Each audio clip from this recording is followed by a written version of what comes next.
નમસ્કાર વિદ્યાર્થી મિત્રો, ધોરણ 11 રસાયણ વિજ્ઞાન એકમ 4 રાસાયણિક બંધન અને આણ્વીય રચનાના લેક્ચર નંબર 3 માં આપનું સ્વાગત છે। ગયા લેક્ચરની અંદર આપણે અષ્ટકના નિયમ અને સહસંયોજક બંધના આધારે લુઈસ રચનાની સમજૂતીનો અભ્યાસ કર્યો હતો। સહસંયોજક બંધ વિશે પણ અભ્યાસ કર્યો હતો। આજના લેક્ચર નંબર 3 ની અંદર આપણે લુઈસના અષ્ટકના નિયમના આધારે જે સાદા અણુઓ જે છે એ અણુઓની લુઈસ રચના કેવી રીતે દર્શાવાય છે એના સોપાનોનો અભ્યાસ કરીશું। હવે આપણે જોઈ ગયા કે લુઈસનો અષ્ટકનો નિયમ એ અણુનું બંધન અને વર્તણૂક સમજાવી શકતો નથી, પરંતુ એના ગુણધર્મો અને એની રચના સમજાવી શકે છે, અને એટલા માટે અણુઓની લુઈસ રચના લખવી જરૂરી છે। તો એના સોપાનોમાં અંદર પહેલું સોપાન આપણે જોવા જઈએ તો કે જ્યારે અણુઓ સંયોજાય છે ત્યારે એની અંદર આપણે જે સંયોજકતાના ઇલેક્ટ્રોનની સંખ્યા, કુલ સંખ્યા જે દર્શાવીએ છીએ એ સંખ્યા સંયોજકતા પરમાણુની સંયોજકતા ઇલેક્ટ્રોનની સંખ્યા ઉમેરીને દર્શાવીએ છીએ, બરાબર। આપણે એક ઉદાહરણનો અભ્યાસ પણ કરીશું। એટલે પ્રથમ સોપાન જે છે એ જે કુલ ઇલેક્ટ્રોનની સંખ્યા જે આપણે મધ્યસ્થ પરમાણુની આસપાસ દર્શાવવાની છે એ સંયોજકતા પરમાણુની સંયોજકતા ઇલેક્ટ્રોનની સંખ્યાને ઉમેરીને દર્શાવે છે, બરાબર। સોપાન નંબર 2 કે જેની અંદર આપણે જે ઇલેક્ટ્રોન લેવાના છે એ ઇલેક્ટ્રોન આપણને ખબર છે કે બે આયન બનાવે છે, ધન આયન પણ બનાવશે અને ઋણ આયન। જો ઇલેક્ટ્રોન ગુમાવે તો ધન આયન બને છે, અને જો ઇલેક્ટ્રોન સ્વીકારે તો ઋણ આયન બને છે।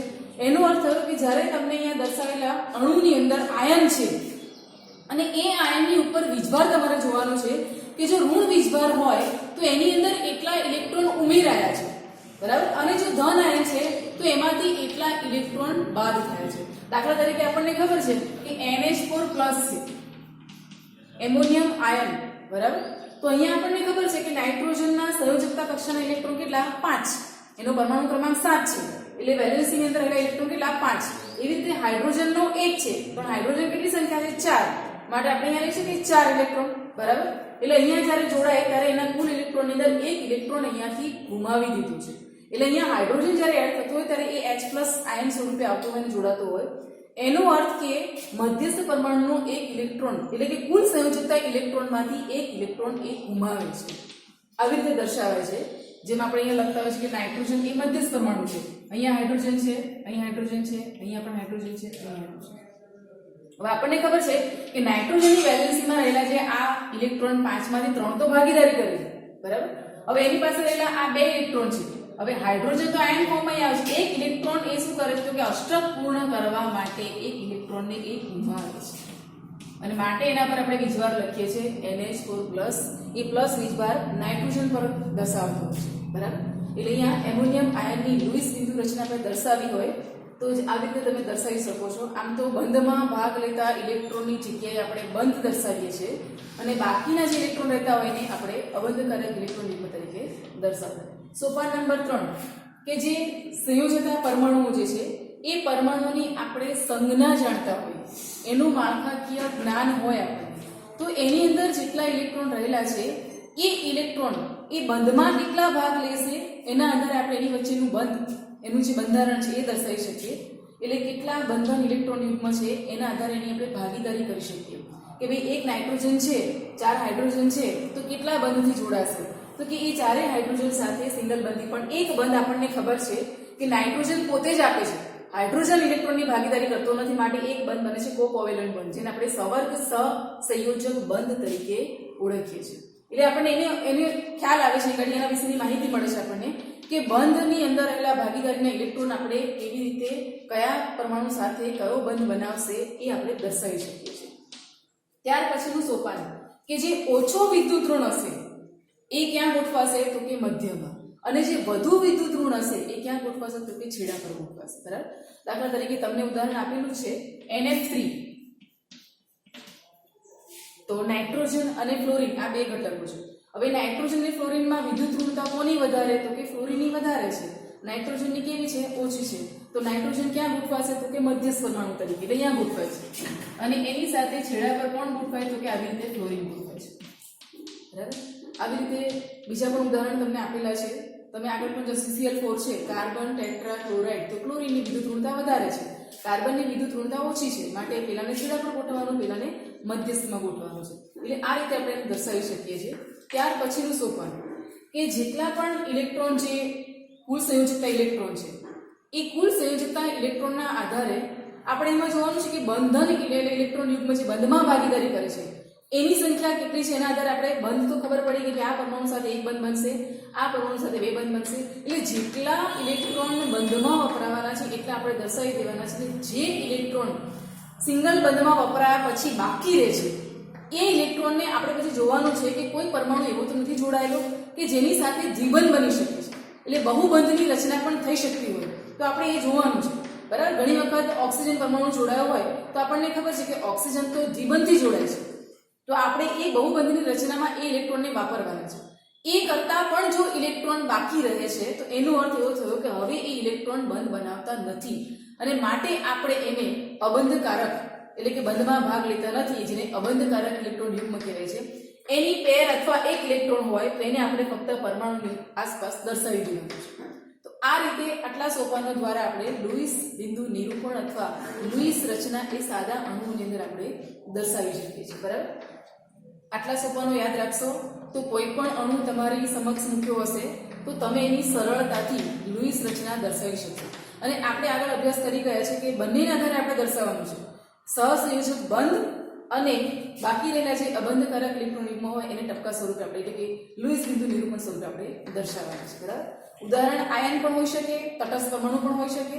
તમારે એ જોવાનું છે કયા પરમાણુ સાથે કયો બંધ રચે છે અને એના આધારે તમે એની રચના દર્શાવી શકો છો. બરાબર, પુસ્તકની અંદર કોષ્ટકમાં ઘણા ઉદાહરણ એક્ઝામ્પલ આપેલા પણ છે, એનો પણ આપણે નોટબુકની અંદર અભ્યાસ કરી અને પછી લખવાના છે કે જેથી આપણને કોઈ પણ અણુ પૂછ્યો હોય તો આપણે એને સરળતાથી દર્શાવી શકીએ છીએ. બંધમાં ભાગ લેતા ઇલેક્ટ્રોનની જગ્યાએ આપણે બંધ જ દર્શાવવાનું છે. બંધમાં ભાગ લેતા નથી એ ઇલેક્ટ્રોનને આપણે ટપકા સ્વરૂપે પરમાણુની આસપાસ દર્શાવવાનું. એટલે આ લુઈસ બિંદુ નિરૂપણ એ બંનેના આધારે થયું એમ કહેવાય છે. અષ્ટકનો નિયમ અને સહસંયોજક બંધ આ બંનેના આધારે થયું છે દર્શાવી શકાય. બરાબર, આપણે એક ઉદાહરણ પુસ્તકમાં આપેલું જ છે, એના આધારે આપણે જોઈ લઈએ. NO2- આયન જેને આપણે નાઇટ્રેટ આયન તરીકે ઓળખીએ છીએ. ઘણા બધા આયન એવા હશે કે જેનો તમે કદાચ અભ્યાસ ન કર્યો હોય તો આપણા પુસ્તકની અંદર આપેલા પણ છે, જે નોટબુકની અંદર પણ લખી લેવા કે સલ્ફેટ આયન છે, સલ્ફાઇટ આયન છે, નાઇટ્રેટ છે, નાઇટ્રાઇટ આયન છે. આ બધા આયન તમને ખબર હોવી જોઈએ. NO2-1 જેને નાઇટ્રેટ આયન તરીકે ઓળખવામાં આવે છે. હવે અહીંયા જોતાની સાથે આપણે પહેલું સોપાનની વાત કરીએ તો પહેલું સોપાન શું હતું કે સંયોજકતા ઇલેક્ટ્રોનની સંખ્યા કુલ કેટલી છે. તો નાઇટ્રોજનની વાત આવે તો નાઇટ્રોજન આપણને ખબર છે પરમાણુ ક્રમાંક કેટલો Z=7. એની ઇલેક્ટ્રોન રચનામાં સંયોજકતા કક્ષાના ઇલેક્ટ્રોન આપણે લખવાના છે. બરાબર, એટલે આપણે ઇલેક્ટ્રોન રચના લખીએ છીએ ત્યારે આપણે શું લખીએ 2 અને 5, એટલે બીજી કક્ષાની અંદર 5 ઇલેક્ટ્રોન ગોઠવાયેલા છે. બરાબર, આગળ હિલિયમ મૂકી દઈએ છીએ આપણે, જે નિષ્ક્રિય વાયુ તત્વ દર્શાવે છે એને આપણે દર્શાવી શકીએ છીએ. અને બાકી રહેલા ઇલેક્ટ્રોન જે આપણે દર્શાવવાના છે એ પણ તમને ખ્યાલ હોવો જોઈએ કે કયા વિભાગની અંદર આ તત્વ ગોઠવાયેલું છે, જેના આધારે તમને એના આવર્તના આધારે મુખ્ય ક્વોન્ટમમાં નંબર મળી શકે. બરાબર, હવે બાકી રહેલા તમે ગોઠવશો એટલે 3s2 3p5. તમને જોઈ શકાય છે કે 7 સંયોજકતા ઇલેક્ટ્રોનની સંખ્યા છે.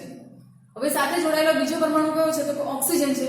ઓક્સિજનનો પરમાણુ ક્રમાંક આપણને ખબર છે કે Z=8 છે. બરાબર, એની ઇલેક્ટ્રોન રચના પણ આપણે લખીશું તો આપણને ખબર છે કે 2 અને 6, એટલે બાકીના જે નિષ્ક્રિય વાયુ તત્વ આગળ ગોઠવાય એને ટૂંકમાં આપણે દર્શાવીએ છીએ, લાંબી ઇલેક્ટ્રોન રચના લખતા નથી. એટલે આપણે આ રીતે લખીશું 3s2 3p6. બરાબર, એટલે અહીંયા આપણે જોઈ શકીએ કે એકમાં 7 છે અને બીજામાં 8 છે. પણ આપણને સાથે સાથે એ પણ ખબર છે કે ઓક્સિજનની સંયોજકતા કક્ષાની અંદર ગોઠવાયેલા ઇલેક્ટ્રોન આ 5 અને આ 6, એટલે 2 ઓક્સિજનના 12 અને પેલા આપણે ઇલેક્ટ્રોન લેવાના છે. એટલે એના આધારે આપણે અહીંયા ઇલેક્ટ્રોનની સંખ્યા 17 થઈ. ટોટલ ઇલેક્ટ્રોનની સંખ્યા સંયોજકતા ઇલેક્ટ્રોન ટોટલ 17, પણ આપણે ઉપર વીજભાર છે NO2-1 અને આગળ આપણે સોપાન નંબરમાં જોઈ ગયા છે કે જેની અંદર ઋણ આયન હોય તો એક ઇલેક્ટ્રોન ઉમેરવાનો છે અને ધન આયન હોય તો એક ઇલેક્ટ્રોન એમાંથી બાદ કરવાનો વીજભારના આધારે. એટલે અહીંયા એક વીજભાર છે -1, એટલે આપણે એક ઉમેરીશું. બરાબર, એટલે ટોટલ કેટલા થયા 18 ઇલેક્ટ્રોન થયા NO2-1 ની રચનાના આધારે. એટલે હવે એનું લુઈસ બિંદુ નિરૂપણ આપણે દર્શાવવું હોય તો સોપાન નંબર 3 પર જઈએ તો જે બંધમાં ઇલેક્ટ્રોન ભાગીદારી કરે છે એના આધારે કયા પરમાણુ સાથે કયો બંધ બને. ધારો કે આપણે એમ વિચારીએ છીએ કે નાઇટ્રોજન સાથે ઓક્સિજન સિંગલ બંધથી જોડાયા છે તો આપણે ઇલેક્ટ્રોનની ભાગીદારી કરી દીધી. પણ નાઇટ્રોજનની આસપાસ અષ્ટક ઇલેક્ટ્રોન રચના પૂર્ણ થતી નથી. તમે ઇલેક્ટ્રોન બતાવશો તો અહીંયા મૂકશો આની આસપાસ, બરાબર?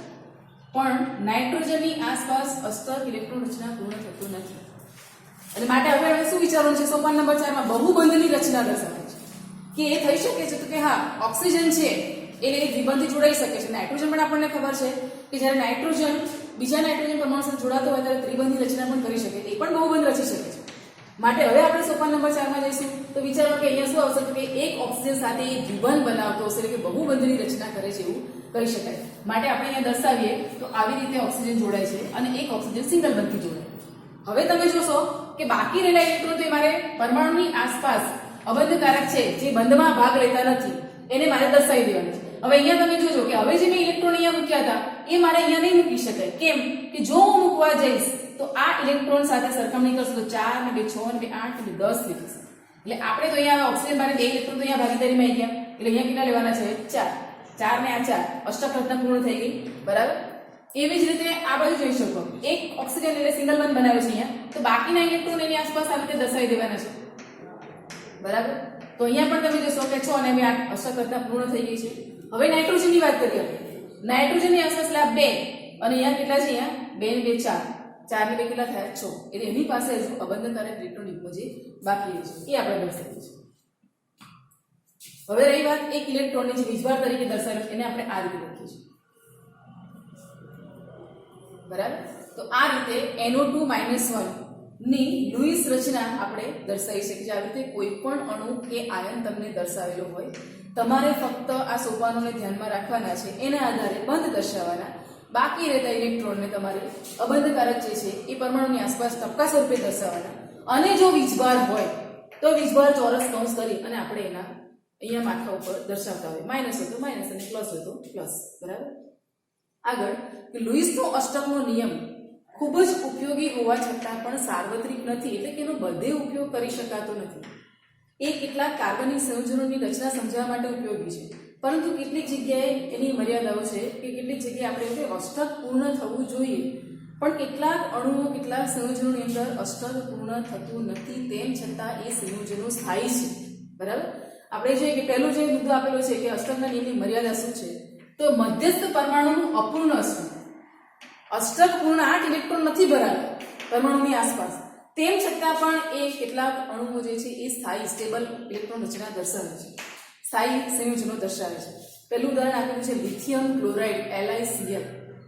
દરેક પરમાણુ ક્રમાંક ઇલેક્ટ્રોન રચના ખબર હશે તો તમે એના આસપાસ ઇલેક્ટ્રોન સંયોજકતા જે દર્શાવવાના છે દર્શાવી શકશો. જો તમને પરમાણુ ક્રમાંક નહીં ખબર હોય તો એના આધારે વેલેન્સીમાં રહેલા ઇલેક્ટ્રોનની સંખ્યા પણ નહીં ખબર હોય, બરાબર?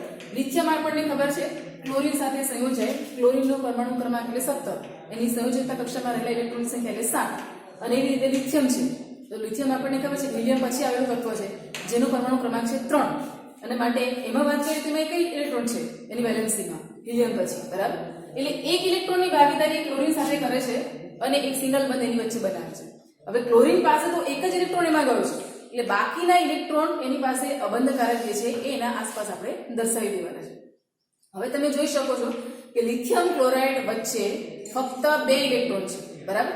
હવે એ ગોઠવશો તો ક્લોરીનની અષ્ટક રચના તો પૂર્ણ થશે, કેમ તો ક્લોરીનની આસપાસ બીજા ગોઠવાયેલા છે એના આધારે અષ્ટક રચના પૂર્ણ, પણ લિથિયમની આસપાસ અષ્ટક રચના પૂર્ણ થતી નથી.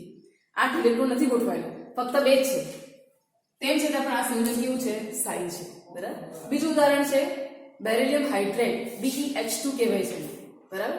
હવે એની અંદર પણ તમે જોઈ શકો છો કે બેરિલિયમ 2 હાઇડ્રોજન સાથે 2 ઇલેક્ટ્રોનની ભાગીદારી કરીને 2 સિંગલ બંધથી જોડાય છે. બેરિલિયમ એટલે પરમાણુ ક્રમાંક 4, હાઇડ્રોજન એટલે પરમાણુ ક્રમાંક 1, એટલે હાઇડ્રોજન પાસે તો ભાગીદારી કરવા માટે એક જ ઇલેક્ટ્રોન છે, બરાબર? અને બેરિલિયમની વાત કરશો એની પાસે 2 ઇલેક્ટ્રોન છે. હવે બંને ઇલેક્ટ્રોનની 2 હાઇડ્રોજન સાથે ભાગીદારી કરી દીધી, પણ તમે બેરિલિયમની આસપાસ જુઓ કેટલા ઇલેક્ટ્રોન ગોઠવાયેલા છે? 4. અહીંયા પણ અષ્ટક પૂર્ણ થતું નથી, તેમ છતાં આ સંયોજન કેવું છે? સ્ટેબલ છે, સ્થાયી છે, બરાબર? ત્યાર પછી BCl3 બોરોન ટ્રાઇક્લોરાઇડ તરીકે ઓળખવામાં આવે છે. BF3 પણ હોઈ શકે છે. સંયોજન તો ઘણા બધા છે, પુસ્તકની અંદર જે ઉદાહરણ આપેલા છે એ સિવાયના પણ એની ચેપ્ટરમાં પણ ઘણા બધા ઉદાહરણ છે. આપણને કોઈ પણ ઉદાહરણ પૂછી શકે છે, આપણે ખાલી એનું પરમાણુ ક્રમાંકના આધારે લુઈસ નિરૂપણ આવડવું જોઈએ, બરાબર? હવે બોરોન એટલે આપણે આગળ વધીએ તો પરમાણુ ક્રમાંક 5, એની સંયુક્ત કક્ષકની અંદર ગોઠવાયેલા ઇલેક્ટ્રોન કેટલા? કે 3, બરાબર? ક્લોરીન છે તો ક્લોરીનની આસપાસ તો 7 ગોઠવાયેલા છે, એટલે એના આધારે બોરોને 3 ક્લોરીન સાથે ભાગીદારી કરી અને આવી રીતે એ 3 બંધથી જોડાઈ ગયું છે. બરાબર. હવે તમે જુઓ ત્યાં 2 2 4 ને 2 6 બોરોનની આસપાસ કેટલા ઇલેક્ટ્રોન ગોઠવાયા? 6. અષ્ટક પૂર્ણ થતું નથી, તેમ છતાં એ સંયોજન કેવું છે? સ્થાયી છે. બરાબર. તો આ પહેલો મુદ્દો કે મર્યાદા એની પહેલી કહી તો કે અષ્ટક પૂર્ણ ન થતું હોવા છતાં પણ કેટલાક સંયોજનો સ્થાયી છે. જ્યારે એમણે ભાર મૂક્યો હતો કે પરમાણુ જ્યારે ભાગીદારી કરે છે અથવા ઇલેક્ટ્રોન ગુમાવે કે મેળવે છે ત્યારે એની આસપાસ અષ્ટક રચના પૂર્ણ થાય છે, પણ અહીંયા આપણને જોવા મળતું નથી. ત્યાર પછી એકી ઇલેક્ટ્રોન અણુ સિંગલ ઇલેક્ટ્રોન જે ગોઠવાયેલા હોય છે. બરાબર. દાખલા તરીકે એનું ઉદાહરણ આપેલું છે, NO2 જે આપણે હમણાં ઉદાહરણ જોઈ ગયા છે, એની અંદર પણ તમે જોઈ શકો છો કે અહીંયા ઇલેક્ટ્રોનની ભાગીદારી થાય એ પછી નાઇટ્રોજન અને ઓક્સિજન બે દ્વિબંધથી જોડાયા છે. અહીંયા તો આપણને ખબર છે કે આ ઇલેક્ટ્રોન આવી રીતે 4 ગોઠવાઈ ગયા અને 2 ઇલેક્ટ્રોનની ભાગીદારી, અહીંયા 2 3 આ 2 ઇલેક્ટ્રોનની ભાગીદારી. તો અહીંયા પણ આપણે જોઈ શકીએ નાઇટ્રોજન ઉપર એક અયુગ્મ ઇલેક્ટ્રોન જે ગોઠવાયેલો છે, પેર નથી, સિંગલ ઇલેક્ટ્રોન ગોઠવાયેલો છે.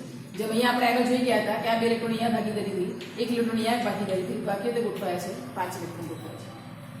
તો અહીંયા આપણે જોઈ શકીએ છીએ કે એનો એટલે એની વચ્ચે જે દ્વિબંધથી જોડાય છે અને નાઇટ્રોજન પર સિંગલ ઇલેક્ટ્રોન ગોઠવાયેલો છે, તેમ છતાં પણ આ સંયોજન કેવું છે? સ્થાયી છે. બીજું ઉદાહરણ આ તમને આપેલું છે. બરાબર. કે જેની અંદર પણ નાઇટ્રોજન સાથે ગોઠવાયેલું 1 ઇલેક્ટ્રોન, તેમ છતાં એ સંયોજન કેવું છે? સ્થાયી છે. વિસ્તરણ અથવા વિસ્તરિત અષ્ટક એટલે શું? કે 8 કરતા પણ વધુ ઇલેક્ટ્રોન ગોઠવાયેલા છે અને તેમ છતાં પણ એ સંયોજનો કેવા છે? સ્થાયી છે. બરાબર. દાખલા તરીકે ઉદાહરણ છે PF5 અથવા PCl5, SF6 સલ્ફર હેક્સાફ્લોરાઇડ જેને કહેવાય, જેની અંદર તમે જોઈ શકો કે ફોસ્ફરસ છે, પરમાણુ ક્રમાંક 15, એની સંયોજકતા કક્ષકની અંદર આવેલા ઇલેક્ટ્રોન કેટલા? 5. એટલે એ 5 ફ્લોરીન સાથે 5 સિંગલ બંધ એક ઇલેક્ટ્રોનની ભાગીદારી કરીને તો જોડાઈ ગયું છે. ફ્લોરીન સાથે બાકીના ઇલેક્ટ્રોન આપણે ટપકા સ્વરૂપે દર્શાવી દીધા છે. હવે અહીંયા ફોસ્ફરસની આસપાસ તમે ઇલેક્ટ્રોન ગણવા જશો તો ઇલેક્ટ્રોન યુગ્મની પેર કેટલી છે? 5. અને એક ઇલેક્ટ્રોન યુગ્મમાં પેરમાં ઇલેક્ટ્રોન કેટલા? 2. તો 5 નું કેટલા થાય? 10.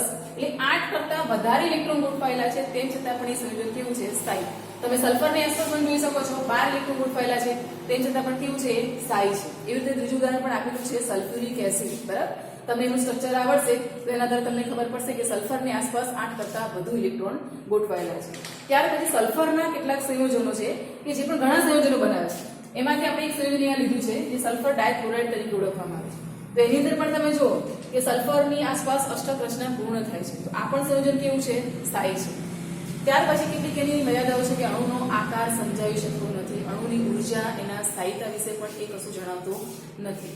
મૂળ સિદ્ધાંત ઉમદા વાયુની નિષ્ક્રિયતા પર રચાયેલો હતો, પણ તેમ છતાં કેટલાક સંયોજનો જેમ કે ઓક્સિજન અને ફ્લોરીન સંયોજાઈ HCF2 અને HCOF2 બનાવે છે. તેના વિશેની કોઈ માહિતી આપણને મળતી નથી. બરાબર. અહીંયા સુધીનો અભ્યાસ આપણે કર્યો. કેટલાક ઉદાહરણ આપેલા છે, નોટબુકમાં લખીને એનો અભ્યાસ કરવાનો છે.